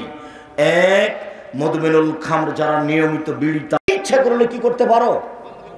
বন্ধ করতে পারো। কথা বুঝাতে পারিনি মনে হয়। আল্লাহ মানুষকে গরু বলেননি, বলেছেন গরু ছাগলের মতো, কুকুর সিরগালের মতো। কেন? কুকুর সিরগালে এই খারাপ কাজটা কখনো বন্ধ করতে পারবে না, আর মানুষ ইচ্ছা করলে পারবে। তাই আল্লাহ বলছেন ও কুকুর সিরগালের মতো, গরু ছাগলের মতো। ভালো হওয়া যাল, বরং তার চেয়ে খারাপ। আব্দুর রাজ্জাক সাহেব, তার চেয়ে খারাপ কে? তার চেয়ে খারাপ তোমার বাপ। এইটা কিভাবে? আপনি কষ্ট দিয়েন না, আপনাকে অনেক ভালোবাসি। আমার বাপ কিভাবে হলো? তোমার দাদা মারা গেছে 3 বছর হলো, এখন পর্যন্ত তোমার বাপ এই জমি ভোগ করছে, তোমার ফুফুকে দেয়নি। তুমি বলো বা তোমার বাপ বলুক যে তোমার দাদা মরার পরে জমি তোমার বাপ সকালে নিবে আর তোমার ফুফু বিকেলে নিবে, এরকম কিনা একসাথে? তারপরের একটা লোক গবেষণা করছে, তো এর উপরে অংশসূত্রের উপরে গবেষণা করছে, কে যে তা আমার জানি না। তো ও আমার কাছে গেছে, বলছে আপনার পরীক্ষা নিতে এসেছি। তো আমি অবাক হয়ে গেলাম, বাপ সুবহানাল্লাহ, পরীক্ষা নিতে এসেছি, কী ব্যাপার, কি পরীক্ষা নেবেন আপনি? তো কয়েকটা জিজ্ঞাসা করার পরে বলছে যে আপনার বাপ বেঁচে আছেন না মারা গেছে? বলে মারা গেছে। তা আপনার জমি জায়গার খবর কি? ভালো না, আমি আমার জমি জায়গা আমার বাপকে মাটি দিয়ে এসে আগে ভাগ করেছি, তারপর আমরা রাতে খেয়েছি। যদিও আমার ছোট ভাই জমি চিনে না, আমি একটু চিনি। আমরা জমি ভাগ করেছি মাত্র, আমরা দেখিনি, যায় না জমিতে। তবে জমি মাটি দিয়ে এসে ভাগ করেছি। আগামীকাল সন্ধ্যা হতে হতে আপনি আপনার বোনকে জমি দিয়ে দিয়েন, নইলে আপনি মনে করিয়েন যে আমি কুকুর সিরিগের চেয়ে খারাপ মানুষ। আর তোমাকে যুবক বলে যাচ্ছে, আর কোনোদিন জীবনে তুমি বিড়ি সিগারেট জর্দা গুল মুখে দিবা না। ওর বিক্রি বন্ধ হয়ে যাক, আল্লাহ রুজি ভিন্ন করে দিবে। ওও বিপদে, তুমিও বিপদে। 2, আর রাজা তুমিনা নিসায়ে, পুরুষের বেশধারী নারী, যারা পুরুষের জুতা স্যান্ডেল পরে, যারা পুরুষের শার্ট প্যান্ট পরে, যারা পুরুষের পোশাক পরে, তারা জান্নাতে যাবে না। পুরুষের পোশাক পরে যারা, তারা জান্নাতে যাবে না। কোনো মহিলা পুরুষের পোশাক পরতে পাবে না, জুতা স্যান্ডেল পরতে পাবে না, পুরুষের শার্ট প্যান্ট পরতে পাবে না। পুরুষের সারা পৃথিবীর মহিলা যদি পুরুষের পোশাক পরে, সারা পৃথিবীর মহিলাই জাহান্নামে যাবে। রাসূল সাল্লাল্লাহু আলাইহি সাল্লাম যা বলেছেন, তাহাজ্জুদ পড়ে জান্নাত কিনতে পারে না মানুষ আল্লাহ রাসূলকে অপমান করে। 3, অদায়ুস আল্লাযী কুররা ফিল খাবাসা, যে তার বাড়িতে বেহায়াইর সুযোগ দিয়েছে, এই জাহান্নামে যাবে, তার নাম দায়ুস। শুনুন, যে লোকের মেয়েরা নগ্ন হয়ে স্কুল কলেজে যায় সে হচ্ছে দায়ুস। যে লোকের স্ত্রী রাজশাহী বাজারে চলে যায়, তাহেরপুর বাজারে চলে যায় জিনিস কিনতে, নগ্ন হয়ে দিন রাত ধাক্কা খেয়ে ঘুরে আসে, এ লোক হচ্ছে দায়ুস। আর আপনাকে বলছে, আপনি মহিলা মানুষ, আপনি কেনই বা ফ্যাশন বোরকা পরে আছেন? আপনার কেন একটু লজ্জাবোধ হয় না? আপনার কেন একটু ইতস্তবোধ হয় না? আপনার একটু কেন হায়াবোধ হয় না? আপনি কেন ফ্যাশন বোরকা পরবেন? আপনি কেন মাথার চুল খুলে জাতিকে দেখাবেন? এমনি তো সলাত আদায় করেন না, এটা একটা পাপ। আবার হাজারো লাখো পুরুষকে নিজেকে দেখে ওদেরকে জাহান্নামে ঠেলে দিচ্ছেন, আর আপনি নিজেকে মনে করছেন শিক্ষিতা। ভুল হিসাব আপনি এটা করিয়েন না, জাতিকে কবর দিয়ে নিজেকে ভালো মনে করিয়েন না। ভুল সিদ্ধান্ত আপনার কারণে কোটি কোটি পুরুষ জাহান্নামের পথ বাছাই করে নিয়েছে। অতএব আপনি সাবধান হয়ে যান, দায়ুস জান্নাতে যাবে না। শুনুন আর একটি কথা, রাসূল সাল্লাল্লাহু আলাইহি ওয়াসাল্লাম বলছেন, সিনফানে মিন আহলিন নার, পৃথিবীর মানুষ মনে রেখো দুই শ্রেণীর মানুষ আছে, ওরা জাহান্নামে যাবে, আমি তাদের দেখিনি। দুই শ্রেণীর মানুষ আছে, ওরা জাহান্নামে যাবে, আমি তাদের দেখিনি। দুই শ্রেণীর মানুষ আছে, ওরা জাহান্নামে যাবে, আমি তাদের দেখিনি। এক কওমুন নাহম সিয়াতুন, এক শ্রেণীর মানুষ, তাদের হাতে থাকবে লাঠি, কাজনাবিল বাকারে, গাভীর লেজের মতো, একদিক মোটা একদিক চিকন, লাঠির একদিক মোটা একদিক চিকন। এজর বেবার নাচ, তারা দিয়ে মানুষকে মারবে। এরকম লাঠি থাকে প্রশাসনের হাতে, এরকম লাঠি থাকে যারা কলেজ বিশ্ববিদ্যালয়ে দল করে তাদের হাতে থাকে, এরকম লাঠি যারা নির্বাচন করে দলীয় দাপট দেখে আরেকজনকে ঘাল করে তাদের হাতে থাকে। রাসূল সাল্লাল্লাহু আলাইহি সাল্লাম বলছেন, যারা এই লাঠি দিয়ে মানুষকে মারে ওরা জান্নাতে যাবে না। দুই, নিসাউন, মহিলা, কাছে এতন কাপড় পরে থাকে আর এতন উলঙ্গ। কাপড় পরে মানুষ যে উলঙ্গ হয় তা আল্লাহ রাসূল নিজে বলছেন, আমি কোনোদিন শাড়ি পরা হারাম বলিনি, শাড়ি পরা জায়েজ বলেছি। আমি বলেছি যে আপনি সালোয়ার কামিজ মেক্সি চাদর পরেন, এটা ভালো হবে। শাড়ি যদি পরেন তাহলে দুই ছাড়ের ব্লাউজ পরেন, এই কথা আমি বলেছি। যার হাত হবে কবজি পর্যন্ত, নিচের দিক কোমরের নিচে চলে যাবে। শাড়ি যদি পরেন তাহলে আপনাকে মোজা পরতে হবে, কেননা আপনি শাড়ি পরে যদি অটোতে উঠেন তাহলে হাঁটু পর্যন্ত পা খুলে যাবে। অতএব শাড়ি পরতে পারেন, আমি না করিনি, তবে সালোয়ার কাজ মেক্সি চাদর পরা ভালো হবে। মহিলা কাপড় পরে থাকে উলঙ্গ অবস্থায়, তারা পুরুষকে নিজের দিকে আকৃষ্ট করে, ওরা পুরুষের দিকে আকৃষ্ট হয়। লায়াত খোলার জান্নাত, ওরা জান্নাতে যাবে না। জান্নাতে তো যাবে না, যাবেই না। ওলা ইয়াজাদনা রিহা, ওরা জান্নাতের গন্ধ পাবে না। ফাইনা রিহা লা তুজাদু মিন মাসিরাতে কাদা ওয়া কাদা, যেই জান্নাতের গন্ধ 1 বছরের দূরত্ব পথ থেকে পাওয়া যায়, মহিলারা এই জান্নাতের গন্ধ পাবে না। জাহান্নাম বলতে নারী আর নারী, জাহান্নাম বলতে নারী আর নারী, জাহান্নাম বলতে নারী আর নারী। আপনার স্বামী আছে, ওকে বাজারে পাঠান। আপনার ছেলে আছে, ওকে বাজারে পাঠান। আপনার দেবর ভাসুর আছে, সেই বাজারে যাক। আপনার বাপ চাচা আছে, সেই বাজারে যাক। আপনি এভাবে বাজারে গিয়ে পরকালকে ধ্বংস করিয়েন না। স্বামী, দেবর ভাসুর, ছেলে যা কিনে নিয়ে এসেছে তাতে আপনি সন্তুষ্ট হয়ে যাবেন। যাহাই আনিয়েছেন তাহাতেই রাজি। আমি নিজে থেকে কিছু বলতে রাজি নই। অভিমান বলে কোনো জিনিস রাখিনি, অভিমান ভালো নয়। স্বামী একটা কাপড় নিয়ে এসেছে, তখন কাপড়ে হাত দিয়ে ছুঁড়ে মেরেছে, হ্যাঁ আমি এই কাপড় আনতে পেরেছি, আমি বলেছিলাম ভালো কাপড় নিয়ে আসিও, তার নাম অভিমান। তখন রাগ করে বলবে তুই যা কাল। যেটা সমাজে হয়েছে, আপনি পরিবেশকে নষ্ট করেছেন, আপনাকে সংশোধন করতে হবে। আপনি একাই হলেও মনে রাখবেন, দিনী বোন আপনি একাই। একজন মহিলা টিকে ছিল, ইব্রাহিম আলাইহিস সালামের স্ত্রী, পৃথিবীর তখন আর কেউ ছিল না। একজন মানুষ যদি একাই নিজেকে টিকিয়ে রাখতে পারে তাহলে আপনি 5 জনকে দেখে ভেসে যাবেন না, নিজেকে রক্ষা করার চেষ্টা করুন। উমামা বাহিলী রাদিয়াল্লাহু তাআলা আনহু বলেন, রাসূল সাল্লাল্লাহু আলাইহি সাল্লামকে বললেন, আল্লাহর নবী মরনি বে আমালিন, একটা আমলের কথা বলেন তো আল্লাহর নবী, করলে আমি জান্নাতে চলে যাব। তখন আল্লাহ রাসূল বলছেন, শোনো শোনো শোনো, আলাইকা বিসম ফাইনাল্লাহ মিসলালাহু, তুমি সিয়াম পালন করো, তুমি নফল রোজা থাকো। ইবাদতের জগতে সিয়ামের সমপর্যায়ের কোনো ইবাদত নেই। মনে রেখো, তুমি নফল সিয়াম থাকো, ইবাদতের জগতে সিয়ামের দৃষ্টান্ত কোনো ইবাদত নেই। সাহল ইবনে সাদ রাদিয়াল্লাহু তাআলা আনহু বলেন, রাসূল সাল্লাল্লাহু আলাইহি সাল্লাম বলেছেন, ফিল জান্নাত সামানি আবওয়াব, জান্নাতের 8টি দরজা রয়েছে। জান্নাত 1টি দরজা 8টি, জাহান্নামে 1টি দরজা 7টি।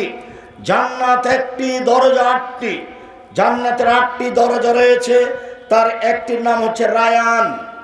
আল্লাহ রাসূল বলেন, যখন মানুষ জান্নাতে যাবে তখন দরজা থেকে ফেরেশতারা ডাকবেন, সালাত আদায়ের জন্য একটা দরজা আছে। ওই ফেরেশতারা বলবেন, যারা সালাত আদায় করেছেন এই দরজা আছে, এই দরজা আছে। যারা দান করেছেন এই দরজায় আসেন, যারা সিয়াম পালন করেছেন এই দরজায় আসেন। আল্লাহ রাসূল বলছেন, এজা দাখিলা আখিরু মুগলিকা, সিয়াম পালনকারীর শেষ ব্যক্তি যখন ঢুকে যাবে তখন এই দরজা বন্ধ করা হবে, বাকিগুলো তখন খোলা আছে। অন্য দরজা দিয়ে যে কোনো মানুষ যে কোনো আমলের মাধ্যমে ঢুকতে পারে, কিন্তু সিয়াম ছাড়া এই দরজা দিয়ে কেউ ঢুকতে পাবে না। আপনাকে আমি বোঝাতে অক্ষম, ইবাদতের জগতে সবচেয়ে দামি ভিন্ন ধরনের ইবাদত হলো সিয়াম। এক, সিয়ামের বিনিময়ে আল্লাহ নিজে দিবেন। দুই, সিয়াম কথা বলবে। তিন, সিয়ামের জন্য যে দরজাটা আছে সেই দরজা দিয়ে কোনো মানুষ অন্য ইবাদত করে ঢুকতে পাবে না। আমি মনে হয় বুঝাতে পারিনি। অন্য দরজা যত আছে সব মানুষ ঢুকতে পারে। হজ করেছে তবু এটাতে ঢুকে যাবে, দান খেরাত করেছে তবু এটা দিয়ে ঢুকে যাবে, কিন্তু সিয়ামের জন্য যেটা আছে সেটা দিয়ে কোনো ইবাদতে ঢুকতে পারবে না। যতই তাসবিহ তাহলিল করুক, কোরআন তেলাওয়াত করে, এটা হবে না। ওই দরজাতে ঢুকতে হলে কি করতে হবে? সিয়াম থাকতে হবে, এছাড়া কোনো পথ নেই। সম্মানিত দিনী ভাই বোন, আমি আপনাকে এখানে আরো অনুরোধ করতে চাই যে আবু সাঈদ খুদরী রাদিয়াল্লাহু তাআলা আনহু বলেন, রাসূল সাল্লাল্লাহু আলাইহি সাল্লাম বলেছেন, মান সামা ইয়াউমান ফি সাবিলিল্লাহ বাদাল্লাহু জান্নাতান সাবিনা খরিফান। কেউ যদি আল্লাহকে সন্তুষ্ট করার জন্য একদিন সিয়াম থাকে, তাহলে আল্লাহ তার থেকে জাহান্নামকে 70 বছরের পথ দূরে সরিয়ে দিবেন। তিনি বলেন, মান সামা ইয়াউমান ফি সাবিলিল্লাহ, কেউ যদি আল্লাহকে সন্তুষ্ট করার জন্য একদিন সিয়াম থাকে, বাদাহু মিনান নারিজ মিআম, তাহলে তাকে 100 বছরের পথ জাহান্নাম থেকে দূরে সরিয়ে দিবেন। তিনি বলেন, কেউ যদি আল্লাহকে সন্তুষ্ট করার জন্য একদিন সিয়াম থাকে, যার আল্লাহ বাইন হবে নানারে খান্দা, তাহলে তার মাঝে আর জান্নাতের মাঝে একটা গর্ত খনন করবেন, যে গর্ত হবে আকাশ জমিনের ব্যবধানের সমান, অর্থাৎ তাকে সরিয়ে দেওয়া হবে 500 বছরের পথ। একদিন সিয়াম থাকলে জাহান্নাম সরে যাবে 70 বছরের পথ। দুই, একদিন সিয়াম থাকলে আমি সরে যাব জাহান্নাম থেকে 100 বছরের পথ। দুই, কেউ যদি একদিন সিয়াম থাকে তাহলে জাহান্নাম তার থেকে সরে যাবে 500 বছরের পথ। সব মিলে কেউ যদি আল্লাহকে সন্তুষ্ট করার জন্য একদিন সিয়াম থাকে, তাহলে বিনিময় হবে জান্নাত।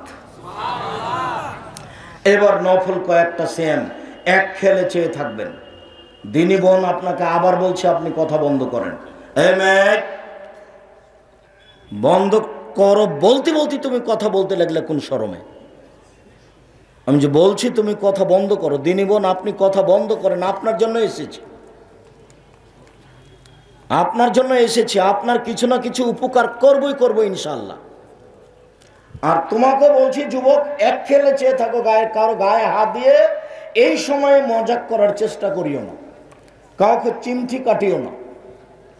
এখন চা খাবো মনে করে কোথাও যাওয়ার চিন্তা ভাবনা করো না, কয়েক মিনিট সময়। আগামীকাল যদি তোমরা সবাই মিলে যাও ডাঙ্গিপাড়া, তারপরে আসার মতো আমি পরিবেশ করতে পারবো না।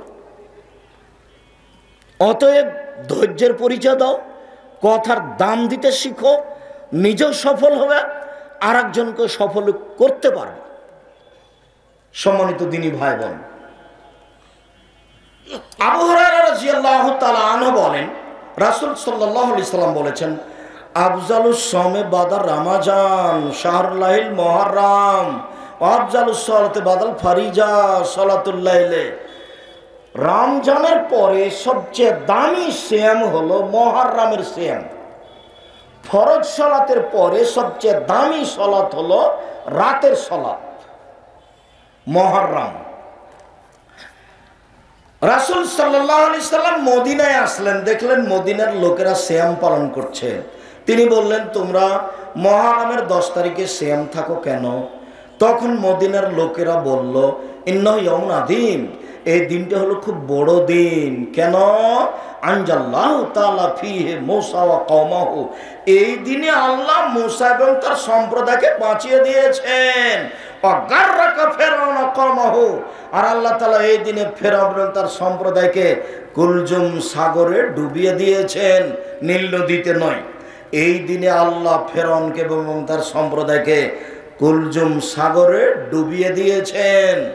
ফাসমা মোসামাহু মোসা শুকরান, এই দিনে মোসা শুকরিয়া আদায় করেছিলেন সিয়াম রেখে। আল্লাহ, এইভাবে তুমি বাঁচিয়ে দিলে আমি কি করতে পারি? আজকের দিন তোমার দরবারে শ্যাম আদায় করে শুকরিয়া আদায় করছি।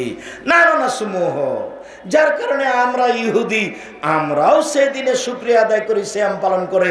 তখন আল্লাহ রাসূল বলছেন, শোনো শোনো শোনো শোনো শোনো, না না আউলা আহাক্কু মিনহু মিনকুম বিহি মিনকুম, আমরা তোমাদের চেয়ে মুসার শুকরিয়া আদায় করার ব্যাপারে বেশি হক রাখি। আরে তোমরা কি হক রাখো, আমরাই বেশি হক রাখি। আমরা মুহররমের 10 তারিখে সিয়াম পালন করব। সঙ্গী সাথী সাহাবীগণ, আমি মুহররমের 10 তারিখে সিয়াম শুরু করলাম, তোমরাও করো। বলার সাথে সাথে সঙ্গী সাথী বলে ফেললেন, আহা বলেন কি, আরে বলেন কি আপনি, ইন্নাহু ইয়াউমুন আযীম, এটা তো বড় দিন, এটা ইহুদি খ্রিস্টানের এটাকে বড় দিন মনে করে, আর আপনি দিনরাত বলছেন ইহুদি খ্রিস্টানদের বিরোধিতা করতে হবে। কেমন হয়ে গেল আল্লাহ রাসূল? আপনি বলছেন ইহুদি খ্রিস্টানদের বিরোধিতা করতে হবে, ওরা এই দিনে সিয়াম পালন করে, আমরা কেমনি করি? ও আচ্ছা আচ্ছা আচ্ছা, তাহলে থামো থামো থামো। লাইন বাকাইতু সানাতাল কাবেলা, আমরা যদি সামনে বছর বেঁচে থাকি, আমি যদি সামনে বছর বেঁচে থাকি, লাসুমান্না তাসিয়া, তাহলে 9 তারিখও থাকবো। 9 তারিখ হবে বিরোধিতা, 10 তারিখ হবে শুকরিয়া। 9 তারিখ হবে বিরোধিতা, 10 তারিখ হবে শুকরিয়া। এ হলো মুহররম। হাফসা রাদিয়াল্লাহু তাআলা আনহা বলে, লায়াদাহুন্নার 4টা জিনিস আল্লাহ নবী কখনো ছাড়েননি। আল্লাহ নবী কখনো 4টা জিনিস ছাড়েননি। এক, সময়ে আশুরা, মুহররমের 10 তারিখের সিয়াম। 2, ওয়াল আসরে, কুরবানির প্রথম 9 দিন একটানা সিয়াম। যুলহিজ্জা মাসের একটানা 9 দিন সিয়াম। 3, প্রত্যেক মাসে 3 দিন সিয়াম। 4, ফজরের 2 রাকাত সুন্নাত। মনে থাকবে না মনে হয়? মনে থাকবে? খুব মনোযোগ সহকারে শুনছেন মনে হয়। এই ছেলে, তুমি বলো তো দেখি। 1, এই তুমি বলো, মুহররমের সিয়াম, জাযাকাল্লাহ খায়ের, বারাকাল্লাহ। 2, কুরবানির চাঁদে প্রথম 9টা সিয়াম, বারাকাল্লাহ হায়াকাল্লাহ। 3, প্রতি মাসে 3 দিন, এটা সিরিয়াল আছে, প্রতি মাসে 3 দিন, 13, 14, 15 চাঁদের রোজা। 4, ফজরের 2 রাকাত সুন্নাত। আব্দুর রাজ্জাক সাহেব, আজকে একটু আমাদের জন্য দোয়া করে দেন তো। আব্দুর রাজ্জাক সাহেব, আমাদের স্বভাব খুবই খারাপ, আমরা রাত 2টায় ঘুমাই আর 8টায় উঠি। এর জন্য আমাদের জন্য একটু দোয়া করেন। তা আন্তরিকভাবে তোমাদের জন্য দোয়া করে, আল্লাহ তোমাদেরকে কবুল করুন, আল্লাহ তোমাদের এই স্বভাব থেকে ফিরিয়ে আনুক, আল্লাহুম্মা আমিন। আজ থেকে একবারে জোরালো প্রতিজ্ঞা করে রাখো, 10টা বাজলে ঘুমিয়ে যাব, ঘুমাবো ইনশাল্লাহ। যতই জরুরি কাজ থাকে ওটা কালকের জন্য রেখে দিয়ে ঘুমিয়ে যাব। আমি 10টার দিকে ঘুমিয়ে গেলে আমি রাত 2টা, 3টা, 1টায় উঠতে পারবো, ফজরের টাইম উঠতে পারবো। আল্লাহ যেভাবে বলেছেন, আব্দুর রাজ্জাক সাহেব যেভাবে রাতের কথা বলেছেন, সেটা মূল্যায়ন করতে পারবো। রাতে একটা সময় আছে যা চাইবো তাই পাবো, রাতে একটা সময় আছে যা চাইবো তাই পাবো, রাতে একটা সময় আছে যা পাবো, যাই চাইবো তাই পাবো। এ কথা মুহাম্মদ সাল্লাল্লাহু আলাইহি ওয়াসাল্লাম বলছেন। তো এটা ধরতে হলে তাহলে এটাই করতে হবে। এই ছেলেরা, এই বিষয়টা তো আমি এখন বিস্তারিত বলতে পারছি না। তুমি আব্দুর রাজ্জাক বিন ইউসুফদের রাতের সলাত দাও, রাতের সলাৎ দিয়ে দেখো, সার্চ চলে আসবে রাতের সলাৎ। তাহলে আমি তোমাকে বিস্তারিত নিয়ম পদ্ধতি বলেছি, ওখানে বুঝতে পারবো রাতের সলাৎ। আর যদি জুমার খুতবা দাও, তাহলে এটা সিরিয়াল আরও সুন্দরভাবে আছে। রাতে তুমি কি কি পাবা, এক রাতে তুমি সব কিছু পেয়ে নিবা, যেভাবে মুহাম্মদ সাল্লাল্লাহু আলাইহি ওয়াসাল্লাম বলেছেন। আমি পাবো, তিনি দেওয়ার জন্য প্রতীক্ষমান আছেন। আসলে আমি ধরতেই পারি না, আসলে আমি ধরতেই পারি না, যার কারণে এরকম হয়ে যাচ্ছে। আয়েশা রাদিয়াল্লাহু তাআলা আনহা বলেন, রাসূল সাল্লাল্লাহু আলাইহি ওয়াসাল্লাম বলেছেন, আবু হুরায়রা রাদিয়াল্লাহু তাআলা আনহু বলেন, রাসূল সাল্লাল্লাহু আলাইহি ওয়াসাল্লাম বলেছেন, সময়মে আরাফা, আরাফার দিন একদিন যদি কেউ সিয়াম থাকে, তাহলে আহাতা সেবুল্লাহে আইকাফিরা সানাতাল্লাতি কাবলাহু ওয়া সানাতাল্লাতি বাদাহু, 1 বছরের অতীতের পাপ ক্ষমা হবে, 1 বছরের ভবিষ্যতের পাপ ক্ষমা হবে। একদিন আরাফার দিন সিয়াম থাকলে 2 বছরের পাপ ক্ষমা। তিনি বলেন, সারাসাতা ইয়ামিন মিন কুল্লি সাহরিন হাযা কাসাহাদ দার কুল্লিহি, কেউ যদি প্রতি মাসে 3 দিন সিয়াম থাকে, সারা বছর সিয়াম থাকলে জানে কি হয় তাই হবে। রাসূল সাল্লাল্লাহু আলাইহি ওয়াসাল্লাম বলেন, মান সামা রমাজানা সুম্মা আতবাহু সিত্তান মিন শাওয়াল, কেউ যদি রমজান মাসের সিয়াম থাকে, তারপরে শাওয়ালের যদি 6টা থাকে, শাওয়ালের 6টা, তাহলে সারা বছর সিয়াম থেকে যত নেকি পাবে তত নেকি পাবে রমজানের 30, 29 আর শাওয়ালের 6টা। ওই যে বুবু মহিলা বৈঠকে বুবু যে কথা বলেছে ওটা মানা হবে না। বুবু বলেছে, বুবু তোমার যে হায়েজের কারণে রোজা ছুটে গেছে বুবু, ওটা ফরজ তো, ওটা আগে করো তারপরে এটা করিও। বুবুর ওটা ভুল হয়েছে। হায়েজের কারণে রমজানের যেটা রোজা ছুটে গেছে ওটা পালনের জন্য আল্লাহ মরা পর্যন্ত সময় দিয়েছে। তো যদি করতে না পারে, না পারলে না পারবে, তাতে কি আছে। আয়েশা রাদিয়াল্লাহু তাআলা আনহা বলেন যে আমি হায়েজের কারণে রমজানের ছুটে যাওয়ার রোজা করতাম না। আবার যখন শাবান আসতো তখন আল্লাহ রাসূল শাবানে বেশি বেশি সিয়াম থাকতেন, ওরই ফাঁকে আমি করে নিতাম। আমি এমনিতে সিয়াম থাকতাম না। কেন? আল্লাহ রাসূল যদি আমাকে পারিবারিক জীবনের জন্য ডাকেন, মিলনের জন্য যদি ডাকেন, তখন আমি বলবো আমি সিয়াম আছি। এটা আমি বলতে চাই না, যার কারণে আমি নফল সিয়ামই থাকি না। তো আমি ওই হায়েজের কারণে ছুটে গেছে, ওটা আমি কখন থাকি বলেন তো, কখন থাকি? উনি বলছেন শাবান মাসে। তাহলে কতদিন পরে হলো? 10 মাস পরে, 11 মাস পরে। তো কেন মহিলা বললো মহিলা বৈঠকে? বুবুর সব কথায় নাকি বোখারিতে আছে, কিছুই বোখারিতে নাই, বুবু এমনি কথা বলেছে। এইভাবে এই জেলা ওই জেলা এইভাবে বক্তব্য দিতে যাওয়া যাবে না। সম্মানিত দিনী বোন, একটু সম্মানিত দিনী ভাই, আমরা খুব কাছাকাছি চলে এসেছি। উমামা বাহেলি রাদিয়াল্লাহু তাআলা আনহু বলেন, আল্লাহর নবী আরাকা তাসমু ফি শাহরি মিনাস সুহুরি লাম আরাকা তাসমু ফি শাহরি মিনাস সুহুরি মা তাসমু শাবানা। আপনি শাবান মাসে যত সিয়াম থাকেন অন্য মাসে তো তত সিয়াম থাকেন না আল্লাহর নবী। এত সিয়াম থাকেন কেন আপনি শাবান মাসে? এই ছেলে, এই জিজ্ঞাসাটা মনে রাখবা তুমি। আমরা একবারে আলোচনার শেষ পর্যায়ে কাছাকাছি।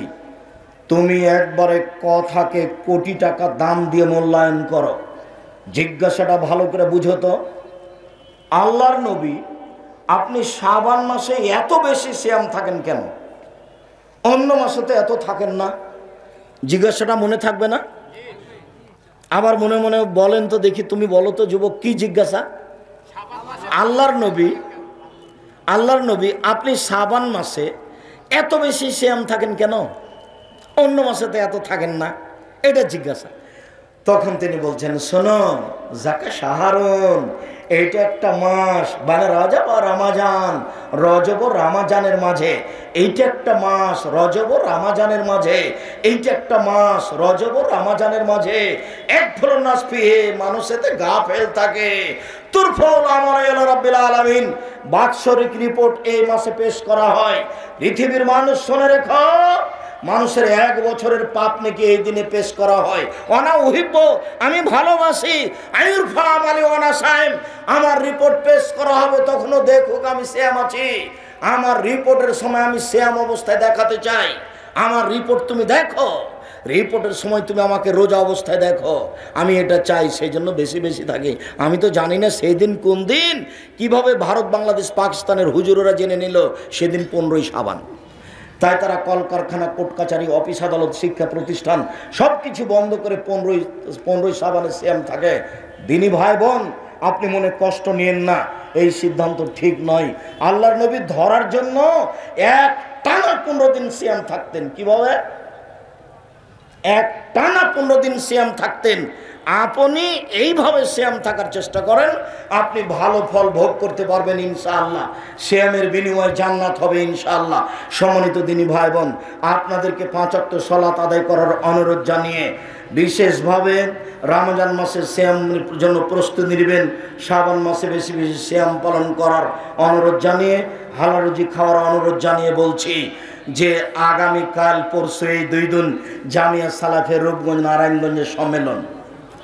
আগামীকাল এবং পরশু জামিয়া সালাফিয়া রূপগঞ্জ নারায়ণগঞ্জের সম্মেলন। দেশের দেশ বিদেশের সব আলেম ওলামা থাকবেন, আপনারা সেই দিন আসেন। আর ওই মাসিক আল ইতেসাম পত্রিকা আছে, আব্দুল্লাহ আপনাদের অনেক প্রিয় মানুষ, আব্দুল্লাহর মিন্নাতুল বাড়ি আছে। কোথায় আছে? ও গেটের সামনে আছে।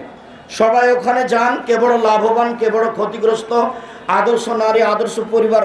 আর ক্যালেন্ডার আছে কিনা দেখবেন, ক্যালেন্ডার সকাল সন্ধ্যার দোয়া 50 টাকা করে ওরা নিবে, আর সারা দিনের দোয়া দেওয়া আছে ক্যালেন্ডারে।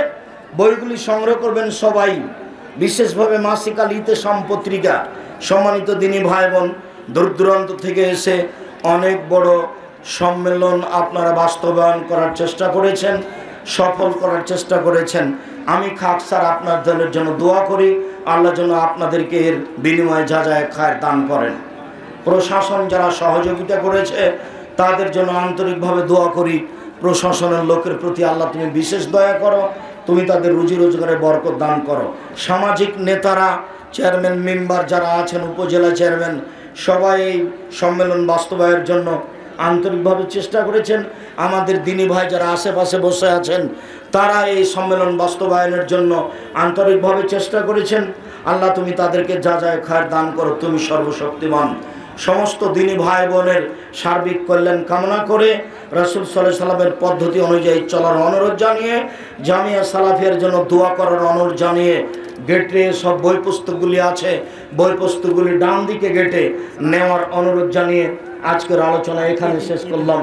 সুবহানাকা আল্লাহুম্মা ওয়া বিহামদিকা আশহাদু আল্লা ইলাহা ইল্লা আনতা আস্তাগফিরুকা ওয়া আতুবু ইলাইক। ও জামিয়া সালাফে 350 জন ইয়াতিম আছে, 350 জন ইয়াতিম আছে, 500 জন অসহায়।